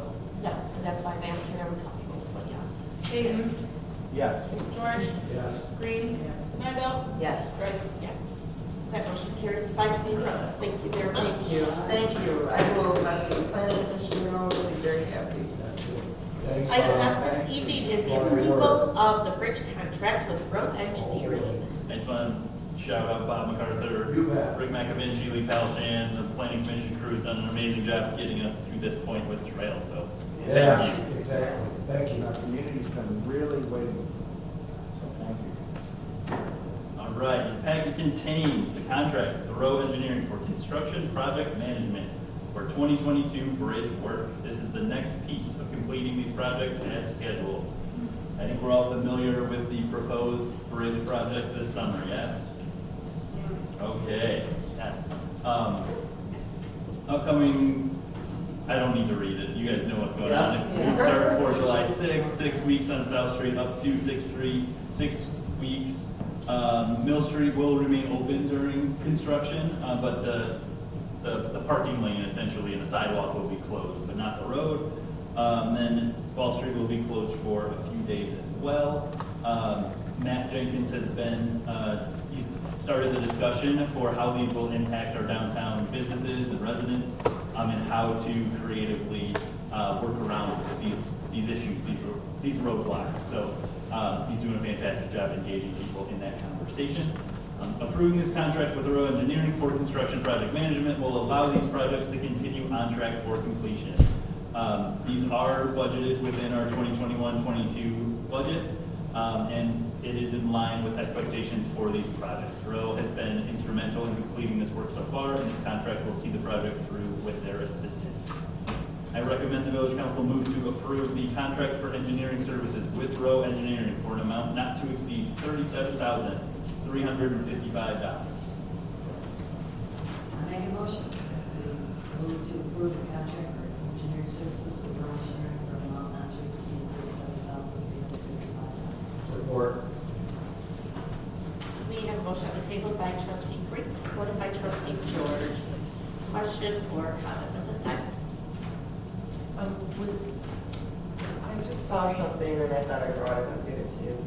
I think there is some grant money offered for the ARP to help with engineering fees. I will give you the info. Okay. I don't know if it will relate to our size and everything, so. Okay.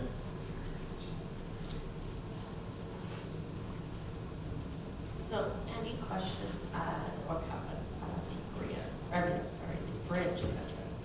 I like that it was after the 20. September Fest is a little late. You have August food truck rally planned, From the set smack, right? Matt. Yeah. and,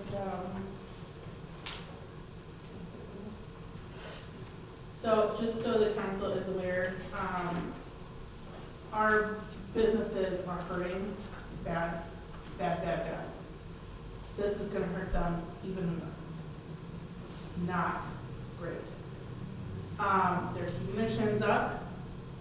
they're understand that the work is necessary. They're not, you know, they're not understanding of that, but it's, we have businesses that don't know if they're gonna make it right now. So, just if you can keep that in mind and, try to help us, help them. Nobody thinks that this work is frivolous or anything, but just keep in mind that they need our support and, to kind of, you know, your friends and family, shop local. Right. Yeah, and then this is kind of meaning. This is. Right, then nobody And it started 3 years is ago? why, you know, Yeah. nobody's Right. questioning the need for the work. But I agree, But the sure, timing but- is bad. Ensuring DDA support, council support, planning commission support is gonna be very important. We've got business owners in tears on the daily, so. Good point, thank you. You're right. It impacts some of our neighbors as well. The library will be impacted as well, very close to the South Street construction. Can I ask a question? I'm curious if there are any plans of talking to MDOT to see if maybe we can get a left turn onto South Street from 15, or any other traffic arrangements that might get us to work into the library. Put you on the spot. Snowball's chance? Yeah, to be honest with you, I mean, I've heard about the South Street Bridge, and I know it's gonna be an issue. But there hasn't been a lot of discussion about that. Because I'm wondering with some of the other permits that I've signed with activities that go out South Street, there's another concern. So it's gonna be an issue for sure. When is the proposed date to shut that down? July 6th. So after the holiday weekend and up to 6 weeks. So it will be when school starts, it will be an issue with the buses. Yeah, where are they talking about shutting down South Street? At what location? Just the bridge. Yeah. Just at the bridge? So South Street will be open to the We go library? north to the train. library and that's it. And south to the bridge. You could stop at the library and get your building. Can get into the train center.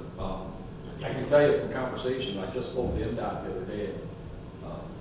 We're at odds over a couple issues with 15, but I do not see a left-hand turn coming into there whatsoever.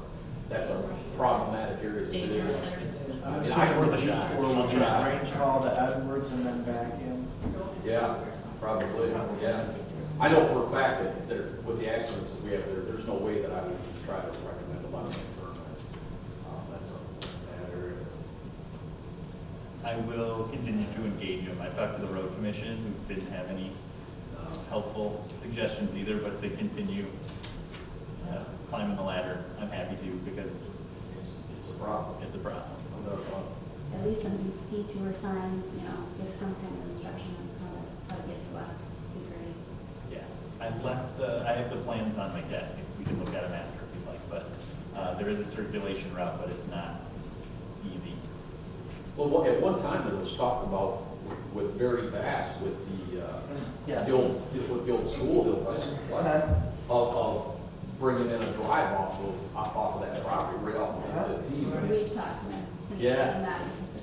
And, I mean, Not interested at all. that's kind of a bummer because I know there were specific plans for that building originally, and that's what he preached was Yes, it is. that, and it turned into something else. And I don't want to be the negative Nelly, but just as a reminder, it is very important to our community and it's a big deal. But keep in mind, they shut down bigger bridges everywhere all the time with, 5, 7, 8, 9 main league roads, and they make it. So we just have to work together, we just have to bear it. It's a few weeks, it's that long. That bridge was shut down, but it was rebuilt, and we all survived, and we will again. But like Courtney said, doing it together and ensuring that we're as helpful as we can and as positive we can as a unit. That's what's important. Making sure everybody's on board, which Ryan is doing a great job at that. Ensuring that everybody knows what's going on and how it affects them. Yeah, I remember all the traffic issues when they closed the bridge on M15. Which they will again That's this gonna happen year. between December of this year and Yeah, wait till April of this next shut year. down in front of the school in December. September. So we'll make it. We will survive. We will, We have a lot of tickets. right? To Sashaba and down to Seymour Lake. Yeah. It's ugly. So with that said, do we have any questions or comments on the motion for the bridge work? If you have ideas, please definitely send them Ryan's way. He is actively working on it on a constant basis. As he mentioned, so is planning heavily involved in DDA is on their toes always. So, any questions on the motion? All right. If you don't mind, we'll do a roll call on this one as well. Nivelt, Yes. George, Yes. Green, Yes. Hayden, Yes. Bryce. Yes. That motion carries 5-0. Next up is the recommended updates of the personnel policy. This is the first read, and as mentioned before, your comments are due to Ryan.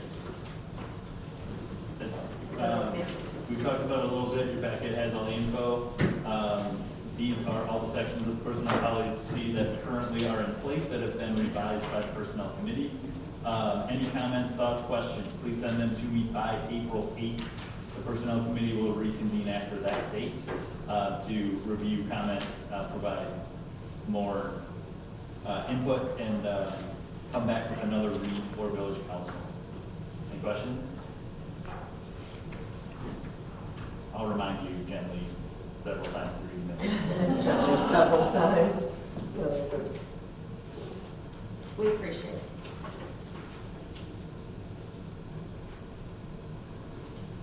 All right. Anything else you need from us at that? No recommended action. Just please read it, provide comments, and we'll keep it moving. Let's finalize this thing. All right, and item H this evening is the evaluation and salary increase for the village manager. Who would like to start us on that? I'll start by saying your packet contains minutes from the personnel committee as well as the village council meeting from September of 2021 about the village manager salary. So personnel committee, whoever can take it from there. I'm not going to say anything else. Well, I'm going to go ahead with it. I had asked Ryan to put this on the agenda. On 9/8/21, the personnel committee that was comprised of trustees Bryce, Hayden, and Liaison recommended an increase of 3% retroactive to completion of his first 90 days, or a 1.5% increase now, or and a 1.5% increase in 6 months with council approval. And the 6 months would correlate with his February 2022 evaluation. So at the village council meeting of September 2021, the minutes did reflect that we approved a 1.5% raise increase retroactive to his 90th day, with another evaluation in February performed by village council and staff. Unfortunately, the minutes didn't reflect accurately the conversations that we had at that time as a council. And I think what our meaning at that time to do was to do the 1.5 then and 1.5 in February with his evaluation. At least that's the way I understood it, although the minutes did not reflect that. So the reason I wanted it on the agenda was so that we could discuss as a council to see if that was indeed the intent of that conversation. If That it was is, my understanding. okay. And Pat, you got that face? What's going on there? All right, so I know Ryan's coming up on a year, right? On May, it's a year. And Ryan, once you started, I look at a spreadsheet, I see 60,000 is what we. With my agreed upon starting salary, correct? What you came in at. And what will this proposal do as far as what will, in a year, then what will Ryan, in May, what will Ryan be making? I don't know what would be better. Because Our it sounds like it's going to be too little for one of us. Well, you were the one that said no at the time because you wanted more than the 3%. Still maintain that. Right, so, I don't want to lose this. but what we've done is we did do a We're 1 point. If we We did do a 1.5, We did half of the motion. but we never came back in February and did the other 1.5. And when you. We already allotted money. Oh, I okay. said it at 3% total. Yes, that's what we. 3%, so here's 9, makes 3% salary. Okay, so what, no. So the no, question what we was are- specifically on the motion. Yes. Not on what we would like to see or should see or want to see. Yes. Oh, We are just trying. Most of the motion is for other. We haven't done a motion yet. I believe we neglected to do a motion properly. We did not accurately show that in the minutes, and it should have been done in February, correlating with the evaluation we just did. Yeah. That was the discussion based on the evaluation, so it would not have been in the motion. It would be a motion after the evaluation was successful, then the Correct. motion would be for the other 1.5. Correct. That's where we're at. And that's what was determined in September by personnel. It was personnel committee recommended that, and council agreed with that. If I could have a word. Yes. Yes, what the motion that was made in September is accurately stated in there.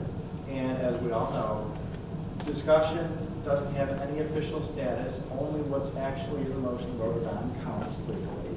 So as a council, that's what we did, and it was to come back in February. My understanding from then is that we should have done, and this is nothing to do with the September meeting, but this is everything to do with the February meeting we had last month.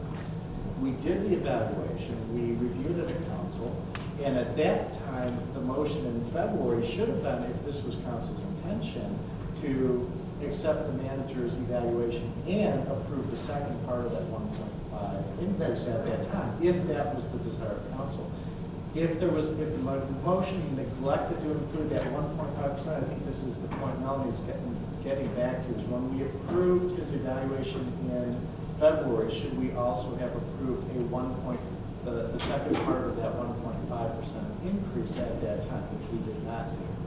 Is that correct, Melanie? You want to go back? Yes, Larry, and I don't understand why when I present something, you have to regurgitate it and say the same thing Because over you're saying again. the September motion was not actually recorded, it was. And Okay, it was but not- it's not- regardless, it's is not the it September council's motion, intent to it's the do February 1.5% that should have been done in February as discussed? Yes.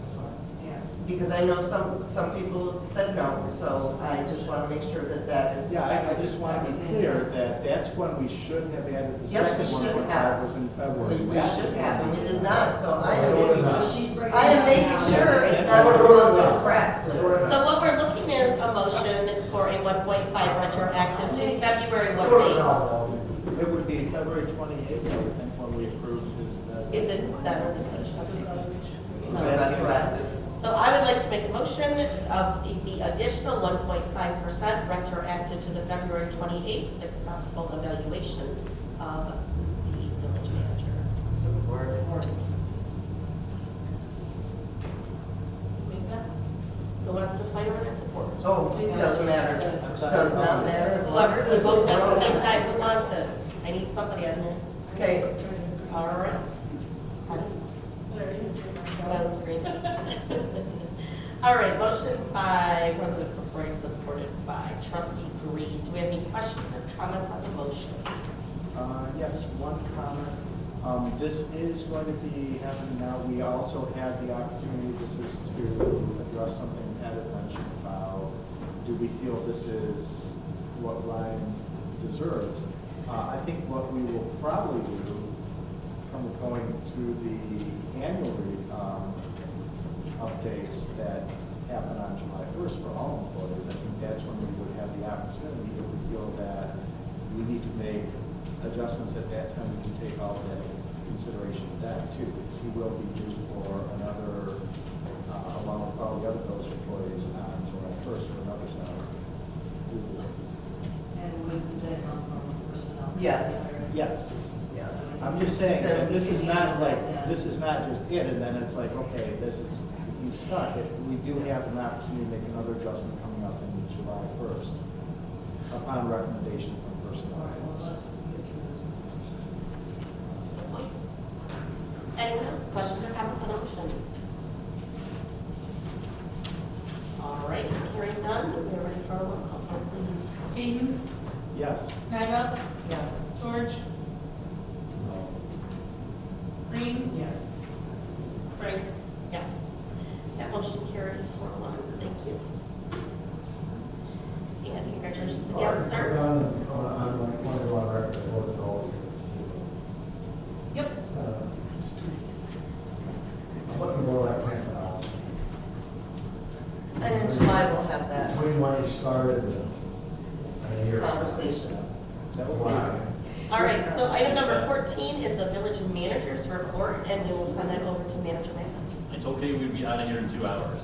So, first item is Open Meetings Act discussion. Our attorney provided a letter for our last meeting with details about Open Meetings Act and meeting ADA requirements.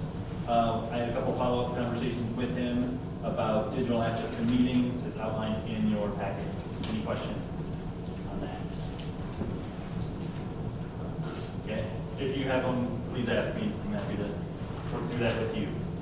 Your packet, and you were handed one. The BGYA breakfast is coming up, so please attend if interested. RSVP as necessary. Numbers on there. There you go. RSVP by March 28th. To that guy. Wow. Well, you just got it, so that, So I better go home and do it. don't have to do that, just raise your hand, you're good. I love breakfast. Shelley's I got two. She's want on. to breakfast when I get there. All right. All right. Good. Never do something. I'm looking forward to it. Next up is the Veterans Resource Fair. These happen occasionally from Oakland County. There's one later this week, so we wanted to let you know about that coming up. You should get on their email list so you're always in the know of when these events are happening. They're quality events, happen regularly throughout Oakland County. And then finally, D, well, I've got two more things to tell you about real fast, but D is capital improvements plan training. Planning Commission Chairman McArthur and I attended a training led by the Michigan Association of Planning earlier this month in Frankenmuth. No chicken, but the training was excellent. These slides are provided for reference. If you have questions or would like to learn more, please ask either of us. We are very eager to get going on our capital improvements plan. Our ambitious deadline for that is that we will have something together for the Planning Commission, because CIPs are actually a Planning Commission-led process, according to the Michigan Planning Enabling Act. Something together for you, for the Planning Commission for May, so that they can take a look at it, poke holes in it, ask questions, so that they can approve it at their June meeting, and then the Village Council can approve at the June meeting along with the 2022-23 budget. Sound good? Crazy? Yes. Did I just put myself in the fire? Yes, but we're gonna get it done. The other two things I wanted to give an update on are, one of the construction projects we talked about, everybody's favorite topic, was Mill Street, going up the hill to the village limit. And it's one that we got the engineering done through Kieft. We received that engineering back in January. We're currently soliciting bids on that project. And it's one that we didn't budget $1 million for that project. It's a project that could be way more expensive than we budgeted for. The bids are being sought in a way that we can potentially bite off some chunks, so we don't have to take on the entire project this year. There's lots of things topographically. It's a very tricky area, and there's water, and there's growth, and there's all kinds of good stuff. So more to come in April on that item. The other one is that the zoning administrator certification that I recently completed through the Michigan State University Extension Office. I passed my exam, so so I'll be hanging a certificate on the wall, but our insurance company will actually reimburse for that entire training. So we'll get all the money back because it lowers risk in the village. So just now we have an actual zoning administrator with a certification rather than just a title. Thank you. And that's all I got. Wow, that's good. That's it? Yeah, you What know, was this on closure? You went over it so quickly, I missed it. I skipped it, actually. With Laura, we are going to do an active shooter training later this week, the village staff. However, at least one member of the staff has already participated in this training. So the office is not going to close on Thursday morning, but several of us will be engaged in that training Thursday morning. I didn't see that. Oh, right here, you took it off, that's Yeah. why. Okay. Oh, she Any didn't look down questions there. for Brian? Got 3 minutes. All right. Next up is the public comment. This is on non-agenda items only. If there's anything you have to share with us, please do that. Except I'm going to make it real quick. And I'm really glad to see that the council stepped up and got a salary that's realistic to hire a good DPW worker. Yes. You lost one over $2 an hour and a $3,700 a year health plan. Yeah. And you lost a good one. Yep. You got a couple of good ones. I would certainly hope that you understand that your staff is what's critical. The rest of it, a lot of fluff. You can put all the signs up there in the world and redo roads and make everything look beautiful. But if you don't have staff inside that building and a DPW crew that's willing to go to work for you and do it, and you gotta be taken care of, or you're gonna lose them. Somebody, they'll go up to another job and find they got some minimal health care that they can get, and it's relatively cheap for one person. I know they lost the one over a $3,700 health care policy. Thank you. Thanks, Thanks, Bob. thank you. I'd like to piggyback on 2 things, like Bob said with the DPW. I don't know what you guys are ever gonna do when Bob Hawkswell decides to retire. Right. We're We- close. we- That does we the know. most downtown. We The guy know. does, the guy does the work of 6 people, Yes, and you have to pay the men and that crew, or you're gonna lose them. And the same thing with Ryan. I mean, I agree with Larry. $10,000 is enough, and you're going to lose people to other municipalities. That's just the nature of the beast. There's no loyalty. It comes down to dollars, and Ryan does a phenomenal job. I've been part of 3 or 4 village managers now. Yeah. Comments? Don't lose a guy because of piddly wage increases. Yeah. It's not worth it. Thank you. Thank you. Anybody else? Public comment, non-agenda items only. All right, thank you. Next up is the additional items from our trustees. Is there anything that you'd like to share? We'll start backwards, and we'll start the end of the alphabet, not backwards. We'll start with Melanie, please. okay.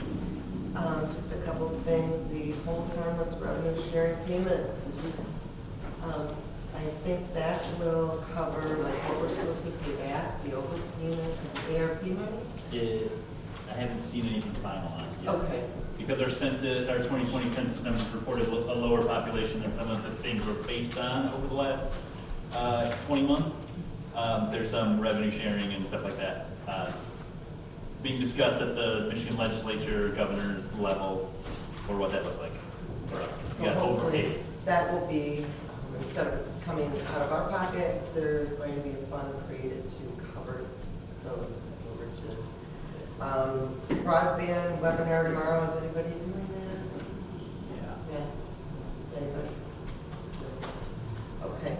And then, yes, the DPW, I hope you guys know we are taking this serious. We just started a new personnel committee, and I think in our small amount of time that we've been together with new employees, we've raised their pay. We're looking creatively at ways of maybe doing benefits. Our policies and procedures is almost complete, so we are going as fast as we can with all the other things that we're doing. So we've only been together a couple months.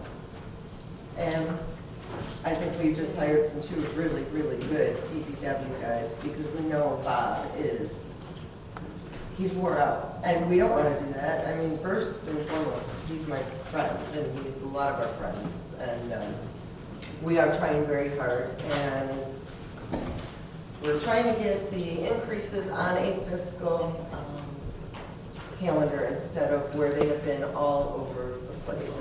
And we are definitely looking at the budget for paying our staff and our village manager, because I know we agree that that's the most important thing, is our people. And as you know, I have tried to get council to take cuts with their money, and it didn't go through. So come budget time again, I'm going to be trying that again, so I'd love your support with that. So we'll see where it goes. Because I'd rather the money go to our staff than to council members doing committees and committees. So we'll see. That's it. Anything else? All right. Larry, please. Okay. Yeah, just to springboard off that a little bit, this is to everybody on the council. I know the three of us from personnel are already doing this, but to the others, and unfortunately two of them are not here. We really do want to get the input on those personal policies in particular, as can be seen as such an important topic, for the benefits and the compensation sections in that particular. We've done a lot of work to try to rework that, try to make things a little more clear and get the procedures better so that there's less confusion when it comes to what are the benefits, what are the, how are they handled and stuff like that. To try to alleviate some of the issues that we've had, but we definitely need everybody on the council to input on that and their suggestions on that. And I know we also need to be doing reviews of the wages, because I know that our current wages that we've been offering are not in line with what we need to offer to get good people in. So that's something that we're going to be handling further. I have to always commend Bob with his job doing this DPW. Hopefully we're past the winter season now and we're going to get caught up now. We've got a couple of good people.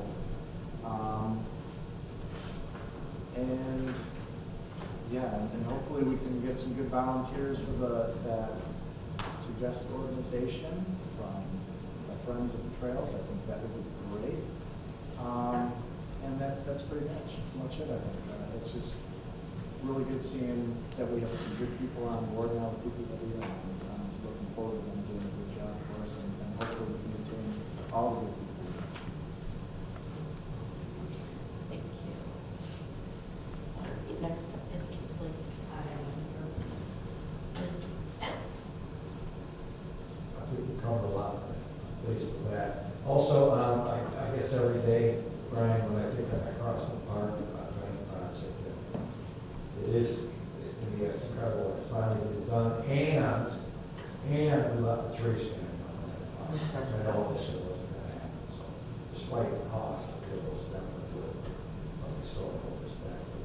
And I'm obviously thrilled with where I'm to Forest. And I know a lot of people less like kids from this thing. So I would hope, going back to your letter of October of 2019, that you also give your thumb in this project for your opinion and expertise. Thank you.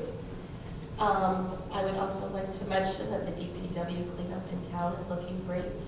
Very excited to have the 2 extra guys be visible, and with that snow cleared, we saw some ugly things in that brown dirt. So we appreciate that. They've been working really hard on all the streets. First plug for the Ladies' Night Out, May 21st. That begins at 4 p.m. We will remind you again next month, but keep in mind that that's a way to support your local businesses downtown. There'll be some fun things going on that day, and like I said, we'll keep plugging on for April. Put it on your calendar now. That is all I have. Ron, is there anything else you have? No. All right. If you have time sheets, give them to me. I will give you a shiny draft of the master. Sorry, not a draft. A final version That's right. of the master plan. Thank you very much. So I am looking for a motion to adjourn. Motion to adjourn. Motion on the table by trustee Knight, supported by trustee King. Questions or comments? All right, thank you very much. We are adjourned at 9:05 p.m. Fabulous.